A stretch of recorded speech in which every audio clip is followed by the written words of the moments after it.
Hello everyone, Thersites the Historian here, and today I would like to take a look at the life and times of Basil I the Macedonian, who served as Byzantium's ruler between 867 and 886. Basil is someone who has attracted quite a bit of controversy, but he is also universally regarded as one of the great emperors of Byzantium. He, of course, is most known for founding the Macedonian dynasty, and if you know anything else about him, you know that he had his fair share of capers and misadventures, most of which were actually the result of a lot of political calculation and involved quite a bit of bloodshed. And for that reason, he is undoubtedly my favorite emperor, and I imagine he's the favorite emperor of quite a few people who are interested in Byzantine history.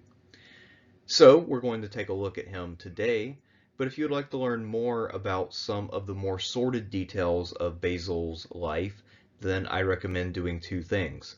First, you should check out my previous video on Michael III the Drunkard, where I go into Basil's time under Michael as his Caesar and then later as his co-emperor. The other thing that you should do is go to Patreon and become a supporter. If you become a patron, you'll have access to a video I'm in the process of making where I'm going to go over all of Basil's sordid deeds in a lot more detail than I do either in this video or in the previous Michael III video. So I highly recommend checking that out. And another reason to support me on Patreon, other than that YouTube has been screwing me over by not approving my channel for monetization despite being held for further review for several months at this point. The other reason that would benefit you is that I am working on a series on Alexander's successors, and you will be able to see an exclusive preview if you become a patron. So anyway, that would mean you get to see the stuff a month in advance, or at least have an idea of what's coming down the pike. This is actually about the third time I have recorded this video on Basil I. I upgraded my PowerPoint to 365, and it works a lot differently, and it is really pissing me off, but I'm going to persevere, and we're going to get through this together. So buckle up, and let's talk about Basil I the Macedonian and all of the cool shit that he did. Since we're about to embark on one of the most interesting and controversial reigns in history, it only makes sense to begin at the beginning. Not that I would do it any other way, since this is how I've done all of my videos. At any rate, though, let's look at Basil's origins and early life. He was most likely born in either Thrace or Macedonia in 811, but his family was probably an Armenian family that had been resettled in the area earlier in the century. If you'll recall, it was a fairly standard practice to relocate families from one area of the empire to another in order to make sure that the state was not totally dependent on any one ethnicity in any area. Another reason for moving people to Europe was that the Byzantines were trying to repopulate the area. It had really been neglected for a couple centuries following the outbreak of the so-called Byzantine Dark Ages, which sort of corresponded with the period of the Great War of Heraclius and then later the Arab invasions. As an adult, Basil moved to Constantinople to make a name for himself. We don't know exactly when he did this, but we know that by the 850s he was living in Constantinople and he was a professional wrestler. So again, this is evidence that Basil was a man of pretty impressive physical vigor, since he would have already had to have been in his 40s by this point, yet he was still an active and successful wrestler. When we look at, actual Greco-Roman style wrestling, a lot of people age out of that by the time they're about 28 or 29, so the fact that Basil was still going strong well into his 40s is pretty damn impressive. We also know that in general Basil was very physically active, and that one of his favorite things to do was engage in the hunt. We'll see a story later that suggests that Basil was a bit more reckless than most when it came to his hunting habits. We also know that at a certain point in his young adulthood, he married a woman named Maria, and that they had produced a son together named Constantine. Basil and Constantine were very close, and once he becomes emperor later on, Basil will intend all along for Constantine to be his eventual heir and to hold the throne after him. But as we'll see, that doesn't quite work out. Since Basil was someone who didn't have a great deal of wealth, a formal education, or a famous family name, it was going to take a lot for him to really rise to prominence in the Byzantine world. Luckily for him, the new emperor, the teenage Michael III the Drunkard, was a big wrestling fan. So Basil gained some fame in Constantinople by defeating several prominent Bulgarian wrestlers, and this brought him into young Michael III's entourage. So at this time, it would have had a bit of a patriotic undertone to it that we have this native-born Byzantine subject defeating these Bulgarians from this newfangled empire beyond the frontier. So this would make Basil a bit of a hero for people who identified as Roman. Despite a 29-year age gap between Michael and Basil, they quickly became close friends, and Michael began to award Basil with offices, honors, and money. So Basil will rise up to become one of Michael's chief advisors and also to gain access to his person as his chamberlain. They may have partied together. Certainly all of our information on Michael seems to suggest that he liked to get drunk and have a good time. But it's also possible that because Basil was so much older, but also had this reputation for being tough and vigorous, that Michael envisioned Basil more as sort of like a surrogate father figure. Remember, Michael's father Theophilus had died when he was really young, and maybe he wanted the experience of having an older, strong male role model there to look out for him and protect him from people who are trying to take advantage of him. So there could be something like that going on. Maybe, Michael was like this little kid who was really enamored with Hulk Hogan, and then Hulk Hogan becomes his man nanny. Not that I'm referencing an old shitty 90s movie, but I'm totally doing that. Mr. Nanny. Anyway, so Michael and Basil are now friends, and because of that friendship, Basil now has a path to power. So this is how he gets from being just some wrestler to being someone who's involved in the inner workings of the Byzantine Empire. Let's briefly recap the course of Michael III's reign. So for the first half or so of his reign, from 842 to 855, Michael was under the tutelage of his mother and some other advisors. And then he had come of age, he had tried to claim that he should rule in his own right, and the adults had said no, so he turned to his two uncles, Bardas and Petronas, and then he had established rule in his own name. Well, because of this, after 855, Bardas is increasingly the effective emperor, and he had even become Caesar. So the idea here is that because Michael didn't seem likely to produce an heir, and because his drinking habits seemed likely to doom him to an early death, his still young uncle Bardas was going to be his successor, and everything would be fine. Well, it looks like Michael wasn't completely happy with this arrangement for whatever reason, despite the fact that Bardas was completely loyal and was actually doing a really great job running the empire.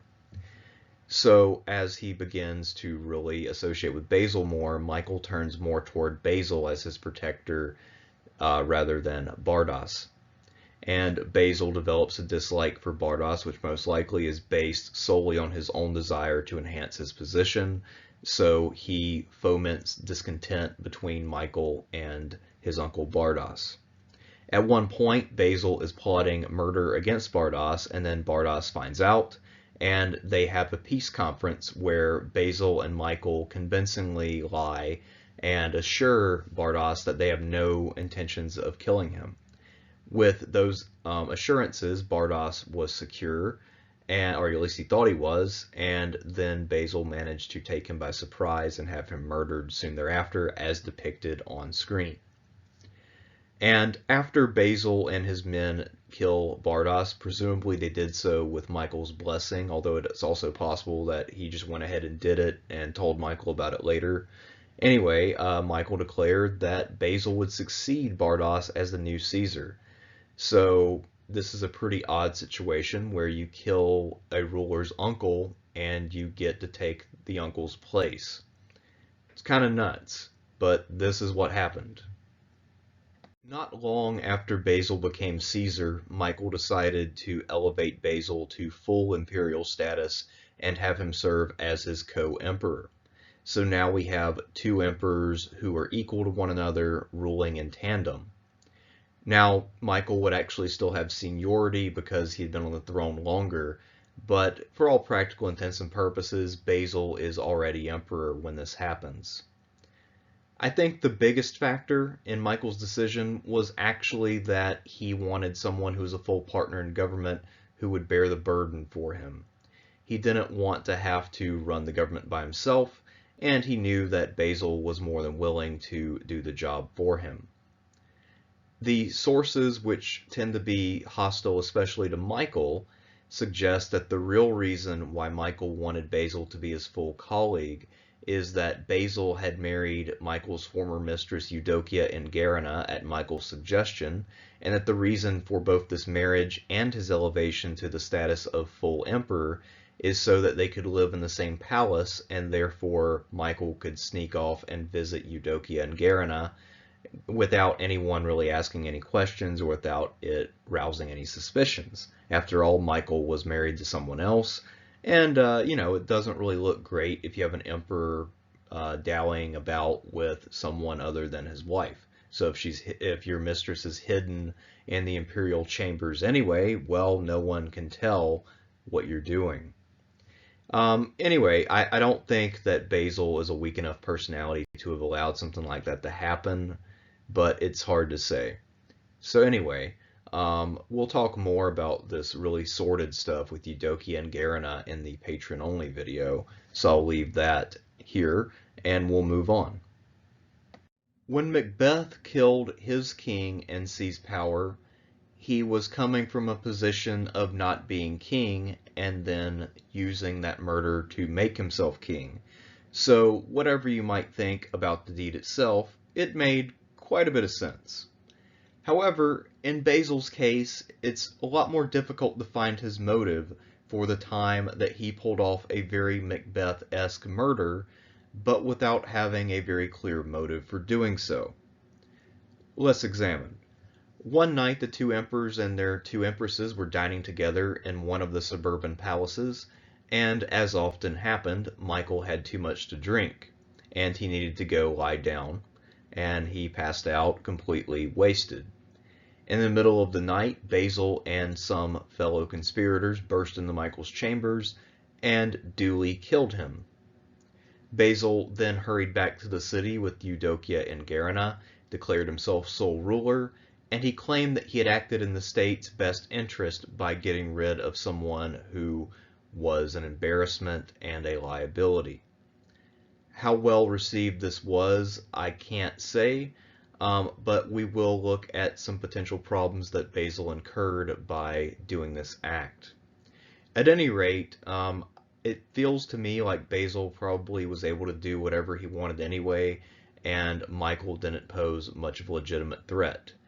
For whatever reason, I have read some modern scholars who feel that Michael was never going to be able to reproduce, even though Michael was still in his 20s, and there's really no evidence that he was infertile. So maybe Basil's thinking was that eventually Michael would get someone pregnant, and that would really jeopardize the ability of Basil to pass the throne on to his sons. I don't know exactly what Basil's thinking was here, but it certainly couldn't have been that he didn't have enough control over the state, since by all indications he was really running the show and Michael was playing very much a secondary, behind-the-scenes role. When it comes to both Michael III and Basil I, we have a fairly large historiographical problem, and that problem is, to keep it simple, that there were a lot of people with a vested interest in obscuring the details of what these two guys were like, what they did, and how Basil came to power. This was an embarrassing rise to power in early life for a Byzantine emperor, being a professional wrestler who then joined an entourage and was one of the boys, but then, engaged in multiple murders to seize power. That's not exactly awe-inspiring stuff. So when Basil's grandson Constantine VII, who incidentally was one of the greatest writers and scholars in Byzantine history, came to power, he thought to himself, hey, maybe I need to church up my granddad's image a bit in order to make my family even more legitimate. So he wrote a biography of Basil, which then became the standard account of Basil's life. And in Constantine's account of Basil, Basil was someone who overthrew the corrupt Amorian dynasty, and he was also a busy administrator, patron of the arts, and protector of the poor and downtrodden. Most likely, the real-life Basil was all of these things, but he was also a ruthless murderer, and I don't think that we should forget that. So yes, Basil did go out and make the world a better place, and he did found a dynasty which brought greatness to the Byzantine Empire. However, he was also a bloodthirsty killer, and his ambition knew no bounds. So, it's really hard to get at the real person, and in a minute I'm going to suggest that a lot of the more lurid details of Basil's reign actually came from none other than Basil himself. Why, you ask? Keep watching and all will be revealed. Of all the things that Basil I managed to accomplish as emperor, the thing that actually surprises me the most is that in the wake of his brutal murder and obvious coup to seize power, there wasn't a revolt. There was no one who claimed to be either an avenger of the Amorians or some lost cousin of the Amorians looking to keep the family in power. Somehow Basil managed to stage manage his rise to power to the extent that he was able to avoid a revolt. This is especially surprising when you realize that all of the ingredients needed for a second attempt at a usurpation were all in play. Basil's rise to power was unexpected, and many people were not happy. The main people who were unhappy, who were the exact group of people you don't want to be unhappy, were the army. The Byzantine army had been very successful under all three Amorian emperors dating back to Michael II. And Michael III especially had presided over quite a few military victories. His two uncles, Bardas and Petronas, had been two very good generals, and especially in the case of Bardas, they had done quite a bit to advance the interest of the empire.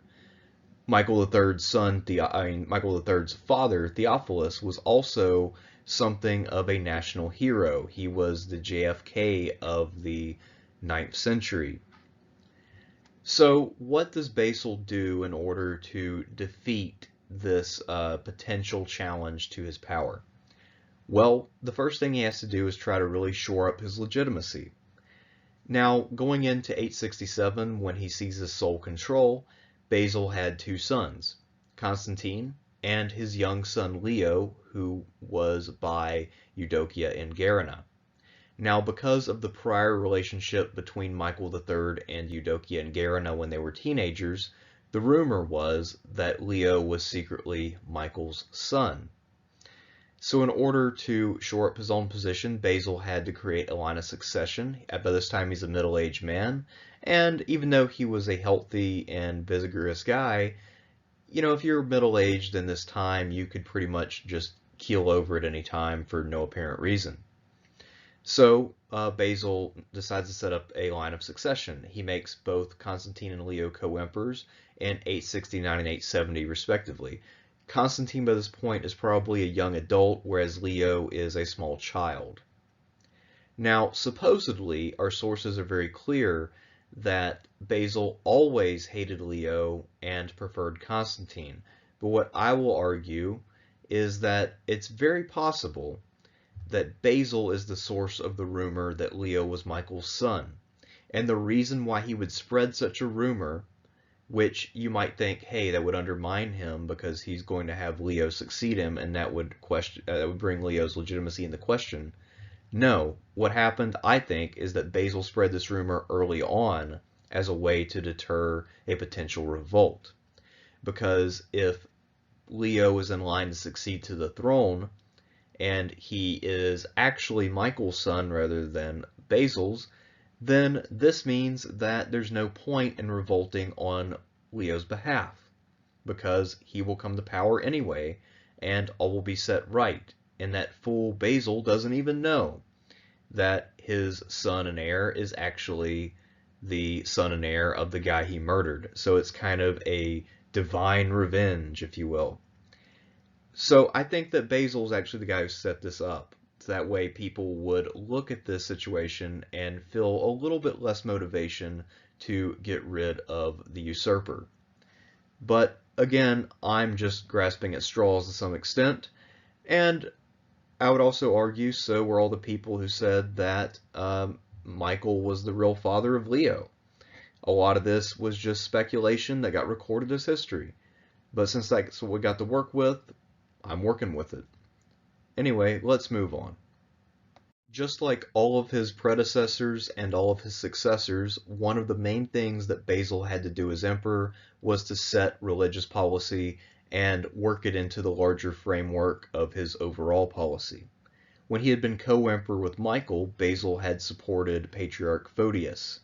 However, in November of 867, things changed a bit when Pope Nicholas died and he was replaced by Pope Hadrian II.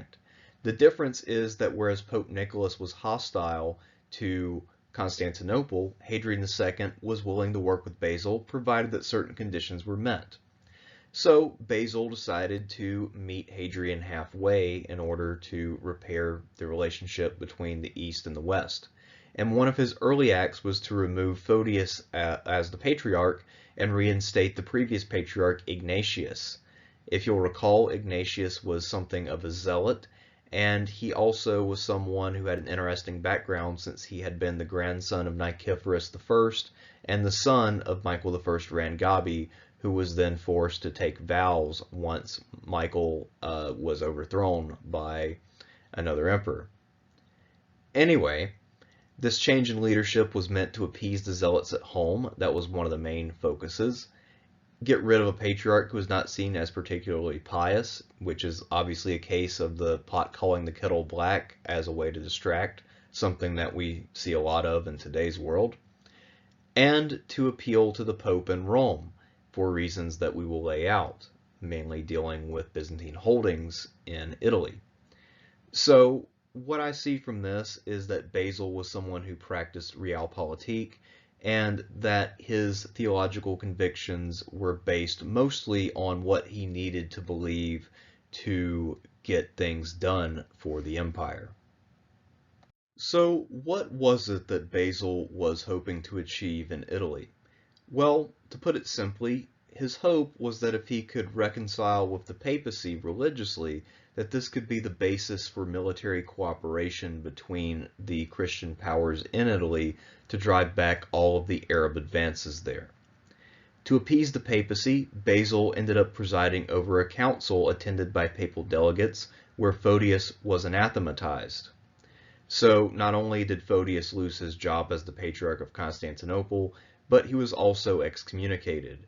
For Photius, this must have been a low point in his life, if not the low point. So why was this council politically interesting? Well, a couple reasons.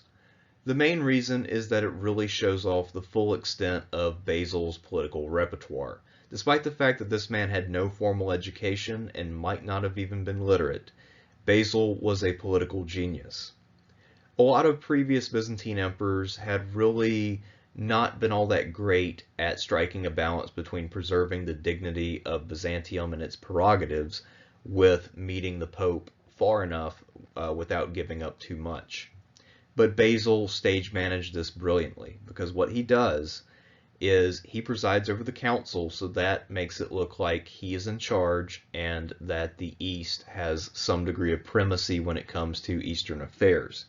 This runs contrary to what some popes would claim, that the papacy holds supremacy on all matters religious, no matter what see they happen to occur in. On the other hand, though, the papacy got what it wanted policy-wise. They got rid of Photius, and their delegates voted in a majority. So what ends up happening is Basil finds a way for both sides to get what they want without having to sacrifice anything. And that is the definition of a political compromise that works, because a good compromise is one where everyone is happy and no one really feels like their butthole is chafed. So Basil did a masterful job of making sure that everyone escaped with their ego intact and really set the stage for a cooperative effort in Italy. However, as we'll see, things didn't end up working out, but it's not entirely Basil's fault. So what ended up happening? Before this ecumenical council had disbanded, news arrived from Bulgaria that the ruler of Bulgaria, Boris Michael, who had converted to Christianity after being defeated by Michael III, had just defeated about 4 or 5 years of aristocratic revolt, and he wanted to move forward with Christianization. And he was looking to get an archbishop from Constantinople. However, he did have a question for the council, and that question was whether Bulgaria would fall under the jurisdiction of Rome or Constantinople. Now, what Boris Michael was looking for was certain concessions when it came to how religion would be practiced in his lands. After all, he had a large population of people who were not happy with a lot of social changes, so he was looking for a better deal. This was basically what he was doing, was shopping around for the version of Christianity which would best fit the needs of the people of Bulgaria, and he was playing Rome and Constantinople off against each other to make sure that he got what he wanted. Now, it turns out that because Rome and Constantinople would each pick themselves to be the hegemon of the church that the Bulgarians would join, they decided not to vote in this, and they decided to leave it to the patriarchs of Alexandria, Antioch, and Jerusalem, who presumably would act in a neutral fashion. And all three of those patriarchs said that Constantinople should preside over the Bulgarian church, and this is not something that sat well with the papal delegates, who all left in a huff. And when they left, interestingly enough, they ended up being kidnapped by pirates and held for several months. But enough about them. So this was a religious feud that Basil and the Macedonians had won, or not Macedonians, the Byzantines, excuse me. So in 870, Ignatius sent an archbishop out to Bulgaria, and he also sent several bishops. And in theory, the Bulgarian church was under Constantinople, because they'd had to compete with Rome to get Bulgaria under their sway. Basically, the Bulgarian church was effectively autonomous, and it was only nominally responsible to the church at Constantinople. But at any rate, this was both a victory for Basil and a defeat, in that it sort of alienated the papacy and put a bit of a strain on the relationship between Byzantium and its allies in Italy. But even then, this by itself was not enough to derail Basil's plan. However, other things certainly were. At the same time that he was mending fences in Italy with the Pope, Basil was also really working over the Holy Roman Emperor Louis II and setting up the groundwork for a cooperative military campaign against the Arabs in southern Italy. And this alliance would have two aspects early on. So it looks like the idea here was that the Byzantine navy would help the Holy Roman Empire, where the Holy Roman Empire would be more inclined to provide foot soldiers and manpower to Byzantium, which was a little thinner on the ground in Italy. So to make this happen, Basil agrees to send naval support to Louis II's siege efforts at Bari, and Basil's oldest son, Constantine, is engaged with Louis's daughter. However, things quickly fall apart when Admiral Nicetas arrives from Constantinople in 869, and he meets with Louis II. First of all, he's really appalled at how much smaller and less organized the Frankish force was than what he had been led to believe, and apparently he also found these forces to be inferior to the armies that Byzantium fielded. So he was disgusted by this enough that when he met with Louis, he insulted him by addressing him as king rather than emperor. And this had been a bone of contention between Byzantium and the Holy Roman Empire ever since Charlemagne. The idea was that the emperors of the West were trying to claim the title of emperor in the full sense, the full Roman sense, but the Eastern emperors were trying to make that an exclusive prerogative for themselves. So this had been something that the Byzantines had more or less granted to them for political purposes, but then Nicetas was somewhat pulling this honor back, and Louis II was not having it. So the two of them yelled at each other for a while, and then Nicetas took his ships and went home, leaving Louis holding the bag. Now Louis eventually did pull off the siege of Bari and took the city in 871, but his control of the city was short-lived, as he would soon fall prey to the Lombards and be forced to sign an agreement relinquishing his ambitions in South Italy. At the same time, after Nicetas went home, the engagement between Louis's daughter and Constantine was broken off, and this really impaired any follow-up to that one first failed attempt. So basically, the person responsible for screwing up Basil's grand plan was his admiral Nicetas, and we don't really know what happened to Nicetas once he got home, but maybe Basil actually thought that Louis was at fault. We don't know. Anyway, hopefully for Nicetas, Basil didn't think that he was at fault, because we know what Basil does when he thinks that you are a liability. So just to recap, the combination of all of the bickering at Bari and then the winning of the Bulgarian church to the Byzantine fold effectively ended any chance of further cooperation between Byzantium with either the papacy or the Holy Roman Empire. However, despite those setbacks, the Byzantine armies which were stationed in Italy were still able to make gains against the Arabs after the Lombards expelled Louis II from South Italy. First of all, if we just expand our scope a little bit outside of Italy, we'll see that one thing that Byzantium is able to do is clear the Dalmatian coast and set up a new theme there. They were then able to establish hegemony over Adelchis of Benevento in 873. I believe he's the same ruler who had captured Louis II and forced him out of South Italy, but I might be wrong on that detail. The Byzantines also captured the key city of Otranto, and they also retook Bari in 876, so I imagine that Louis would have been glad to be dead by that point. Louis died in 875, because not only had the ally who insulted him and effectively betrayed him in his mind cost him some of the ground he was gaining in South Italy, but then they took a city that he had been investing for about 3 years, just half a decade earlier. So this shows you how far down the tubes that alliance had gone. Anyway, most of the real achievements that Byzantium had actually occurred after Basil, but I would argue that because Basil really revitalized Byzantine interest in Italy and putting resources into that interest, that the conquest of General Nicephorus Phocas at the end of the century were actually largely a result of the groundwork laid by Basil I. So credit where credit is due, at least as I see it. Basil presided over success in Italy. However, on most of the other secondary and tertiary fronts that Byzantium faced, Basil's reign actually didn't go that well. So if we look at where Byzantium was fighting newly established semi-independent Arab emirates, for the most part they were losing ground. In Sicily, just south of Italy, things actually went completely horribly. In 878, the city of Syracuse fell and Sicily was entirely lost. The manuscript drawing on the left of the screen is actually depicting the Arab storm of Syracuse.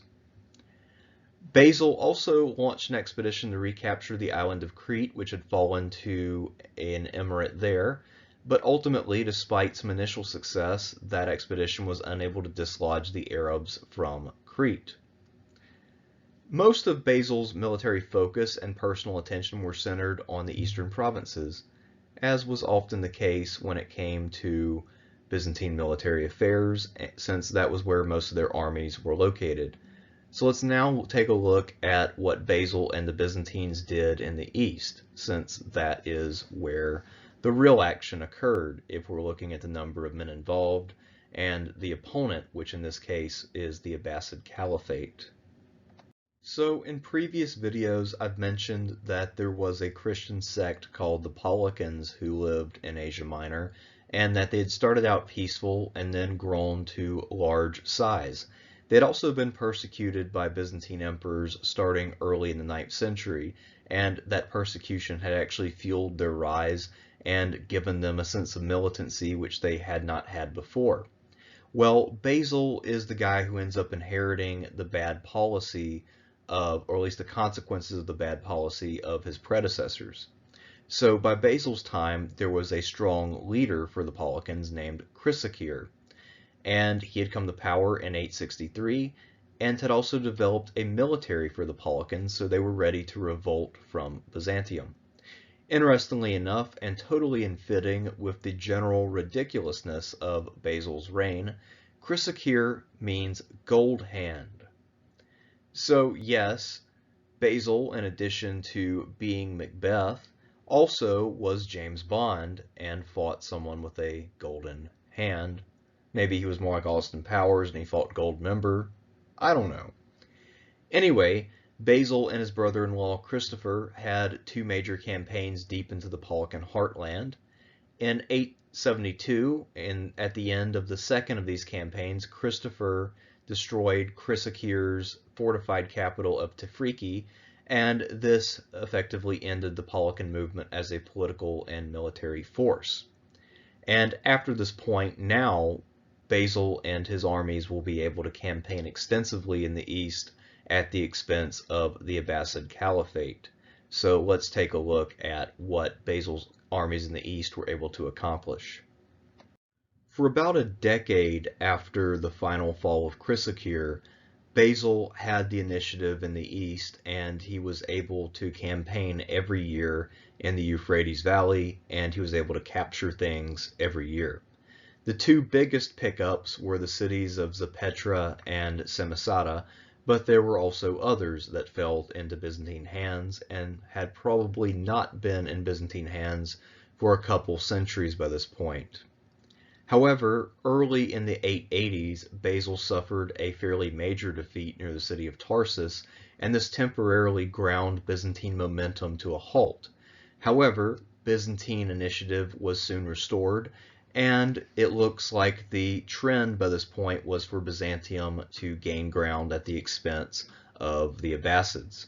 This is because Byzantium was a lot better organized than the Abbasid Caliphate at this point, and they were able to keep fielding armies and keep really pushing and getting stuff done, whereas the Abbasids were a bit disunited and they were increasingly decentralized and unable to really fight back effectively.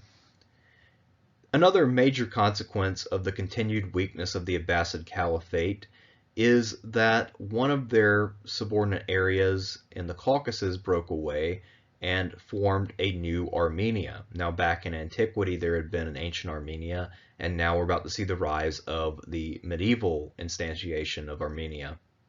This new independent and expansionist Armenia was recognized by the Arabs in 885. They had had little choice but to recognize it, and then by Byzantium a year after Basil's death in 887. So in many ways you could say that Basil's continued success in the east when piled on top of Michael III's had really weakened the Abbasids to the point where Armenia was able to break away and do its own thing. So that is one consequence of Byzantine expansion to the east.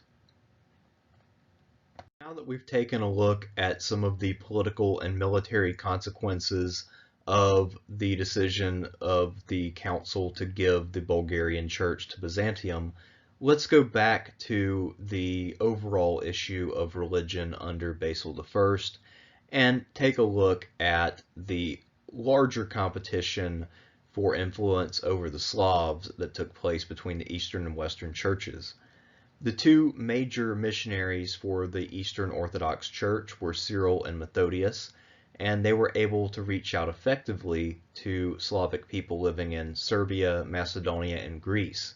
However, the papacy was much more effective in areas like Croatia, Moravia, and the northern part of the Dalmatian coast. In part, the successes that Byzantine missions had led to the recall of Photius. Photius was an experienced theologian, and he was someone who could help formulate arguments that people could use against the Western Church to help spread Byzantine religious influence. So that is the context for Photius coming back, and also Cyril and Methodius, for all of their linguistic brilliance, were not quite as effective as missionaries as sometimes they are made out to be. Anyway, let's talk more about Photius now that he's back in play. Photius, of course, is no less than the eponymous subject of the Photian Schism. The real issue at play in the Photian Schism, however, is whether the emperor in Constantinople can appoint and dismiss the patriarchs of Constantinople without the Pope's approval. The Pope at the time, when Ignatius was first replaced by Photius, had thought that the Pope should have a say and should have supervision over the appointments of all archbishops, at least in theory, and when the Pope needed to intervene. However, for obvious reasons, the Byzantine emperors had disagreed, and that had led to the Photian Schism between the two churches. But interestingly enough, the person who would end up ending the Photian Schism was none other than the former patriarch and reason for the controversy, Photius. So how did that happen? Well, when Photius came back out of exile, he found that many of his supporters were still in positions of power, and to me this is further evidence that Basil's turn toward Ignatius and away from Photius was a political move to win over the papacy and win brownie points with the zealots at home. It had very little to do with any kind of change of heart on his part or the theology involved. In 874 or maybe 75, Basil appointed Photius to be the head of the University of the Magnara, and he was appointed to tutor Basil's sons. Getting to tutor the imperial sons was a great honor, and it's also a good choice since Photius was one of the most learned men of his day, and this would ensure that Basil's sons would receive education from one of the brightest men around. Ignatius, for his part, was old by this point, and when he died at age 80 in October of 877, Basil chose Photius to become patriarch for the second time. So both Ignatius and Photius served as patriarch twice, and both of them served in the same relationship to the other. So Ignatius served before and then after Photius, and Photius served before and after Ignatius. Or maybe after and before would be a slightly better phrasing. Anyway, a few years later, the Photian Schism will end because Pope John VIII will allow Photius to preside over a council that he gives his blessing to, and that basically just confirms the legitimacy of Photius and of the Byzantine emperor's ability to appoint whomever he pleased to be the Patriarch of Constantinople. Although, once again, there was still room for argumentation, since obviously the second time was different, since the patriarchal throne had been vacated by death, and so there was obviously room for the Pope to backtrack on this issue later, or for a future Pope to backtrack, but for now, things were settled and everything looked hunky-dory. Although Photius was a major figure under a few different emperors, I feel that he reached both his high point and his low point during the time of Basil I, so I feel it's only fitting to briefly mention just how important Photius was to the course and recording of Byzantine history. He was an accomplished intellectual and writer who had once visited Baghdad as an ambassador, and he had probably visited the Great Library at Baghdad during that time and learned something from that experience.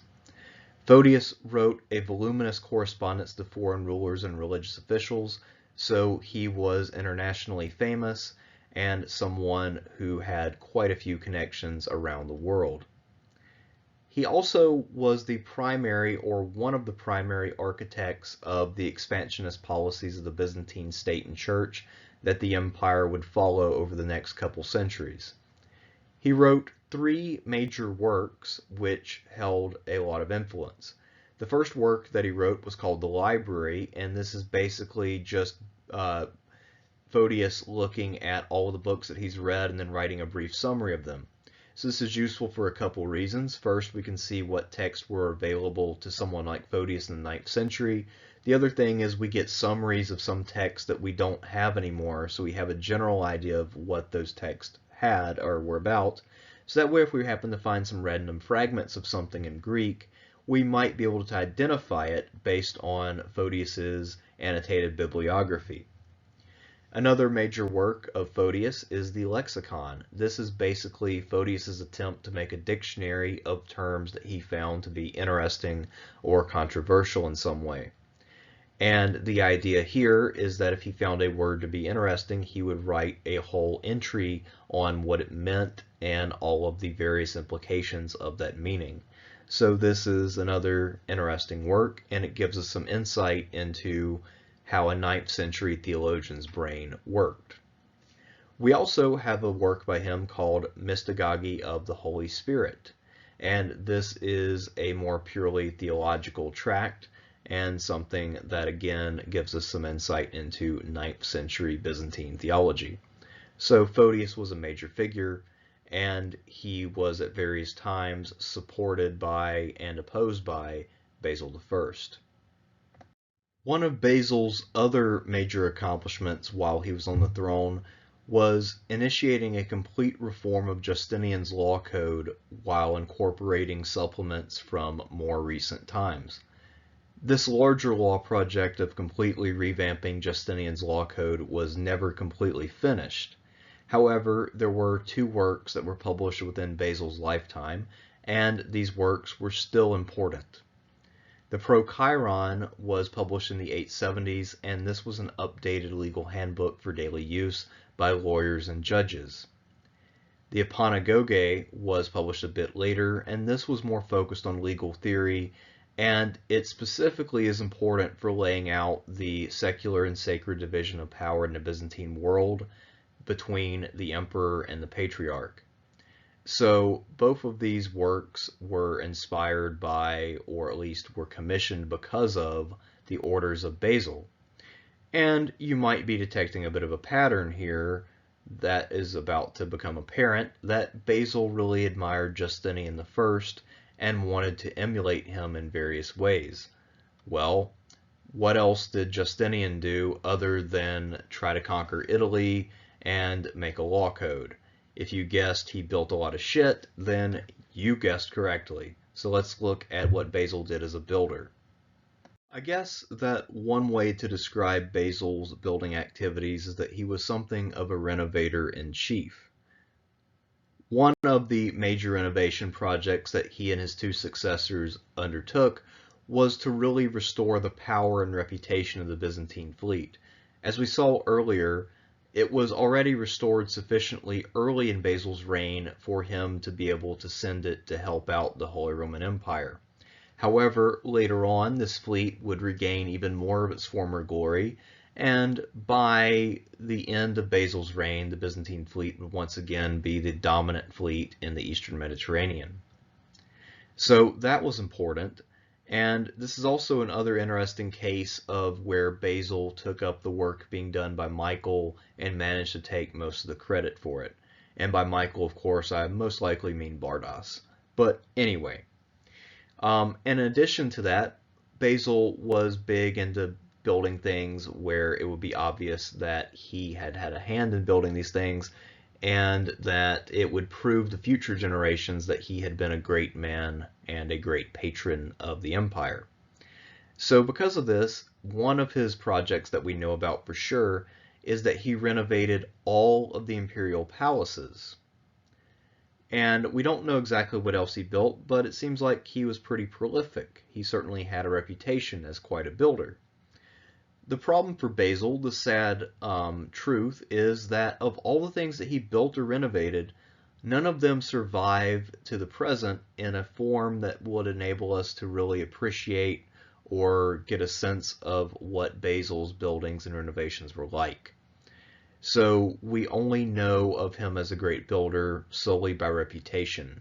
We have no examples to point to, and there's nowhere you could visit where you could learn more about Basil I being a great builder. So that's sad, but again, at least we do know that he built a lot of stuff. So I guess there's a silver lining there somewhere. From his seizure of power in 867 until 879, Basil seems to have enjoyed more or less unbroken good fortune. He had been able to avoid any kind of challenge from one of the Amorians, and he was doing well. The empire was prospering under his leadership, and he was really cementing his new dynasty. However, in September of 879, Basil suffered a terrible personal blow when his son Constantine dropped dead suddenly. By this point, Constantine would have been entering maturity. He was probably, I don't know, 30-ish, and he would have made for a good heir. However, this would never happen. And this is something that Basil was never able to get past. He really withdrew into himself, became more paranoid, and he viewed this not, mysteriously, as a form of divine retribution for the things that he had done earlier in his life when he had murdered his best friend and taken over the empire. Now, for his part, the patriarch Photius did not like Leo, and he tried to play to Basil's dislike of his son. What were Leo's actual faults, though? It's really hard to see why Photius hated him so much. Leo had a bit of a temper and he liked to womanize, but otherwise he was a pretty promising prince. And after Constantine's death, he was really the only option. Yet Photius would constantly try to provoke tension between father and son. At one point, Basil and his son feuded over Leo keeping a mistress. If you want to learn all of the details of that, then you can check out my patron-only video. Later on, Basil suspected Leo of conspiring against him and threw him in prison for a few months, and nearly had him blinded for an imagined conspiracy which didn't actually exist. Ultimately, however, though, father and son were able to get along just well enough that Basil did not kill his second son. And that was something that ended up being good for the empire. So I guess Basil deserves some credit for that. But suffice to say that his last years from 879 to 886 were not happy ones. The empire may have been doing well overall, but Basil was not in good shape. And his mind and his heart were pretty riven by Constantine's death, and he never came anywhere close to recovering from that experience. As I mentioned earlier, Basil was a devoted hunter, and he was also someone who enjoyed great physical vigor throughout his life. So even if his emotional life was totally wrecked in 879, his bodily health continued to hold out, and he was able to really throw himself into these physical hobbies after his son's death in order to keep himself distracted. So in the summer of 886, the then 74-year-old emperor was riding alone on a hunt. He had been with a party, but everyone else had gotten tired, and he had left them behind. And he had spotted a huge stag, so he charged after it, but after he got it cornered, the stag turned the tables, and Basil somehow got knocked out of his saddle, and he got dragged along by his horse for 16 miles. Obviously, there seems to be some exaggeration at play, since it would be almost impossible for anyone to be dragged for that long and still live. At any rate, Basil's hunting party soon figured out that something was wrong, and they finally managed to hunt him down and cut him loose. However, Basil at this point was deeply paranoid, so he ordered the man who had cut him loose to be put to death for raising a blade to the emperor. Later on, he was brought back to the palace. They found that he had a severe stomach hemorrhage, and he lingered for 9 days at the palace at Apamea before he died on August 29th, 886. There are some really weird details to this hunting party and the people in it. For instance, one of the people in the party that found Basil was actually the father of Leo's mistress, someone who had a vested interest in not seeing Basil do well. At any rate, we'll get into more of those sordid details in the patron-only video. But suffice it to say for now that this is a very odd incident, and that it is possibly the most fitting end for someone like a Basil, because the end for him was completely and totally absurd, just like many of the major incidents in his life. And anyway, it's an interesting way to go. There are certainly worse ways to go than being an old man who charges after stags, gets dragged for 16 miles, has paranoid fits, and dies for massively overdoing it. Anyway, let's move on and talk about Basil I and his legacy. So, dramatics aside, what is the legacy of Basil I the Macedonian? I would say it's a legacy of success. Aside from his failure to disguise his own origins and the loss of Sicily, Basil I was highly successful as emperor across the board at every endeavor. His life and deeds also make him one of the most fascinating figures in Byzantine history. The Macedonian dynasty that Basil founded and really cemented presided over Byzantium at its peak, and its rulers are generally considered to be among the greatest rulers in the empire's history. Despite the fact that Basil himself was not a man who had received an education, his son, grandson, and many other members of the Macedonian dynasty went on to be highly regarded as thinkers and intellectuals. So Basil had a very positive legacy all the way around. Whatever the means by which he came to power, he did a lot of good with that power. So I think that that has to be taken in mind when we judge him. We shouldn't forget that this man was a cold-blooded murderer. However, he did probably improve the lives of many of his subjects through his actions. So if we believe that the needs of the many outweigh the needs of the few, then you could actually make an argument that maybe Basil made the right decision when he decided to off his friend Michael and seize sole control. Anyway, let's not get into the morality of all of that. It doesn't really matter, but I think it's sometimes fun to consider. At any rate, this has been Basil I the Macedonian, and if you would like more content on Basil I, then once again check out my previous video on Michael III, and also join me on Patreon as a supporter, and you can see more content on all of the various shenanigans that Basil the Macedonian got himself involved in. Anyhow, until next time, I'm Thersites the Historian, and I will see you around.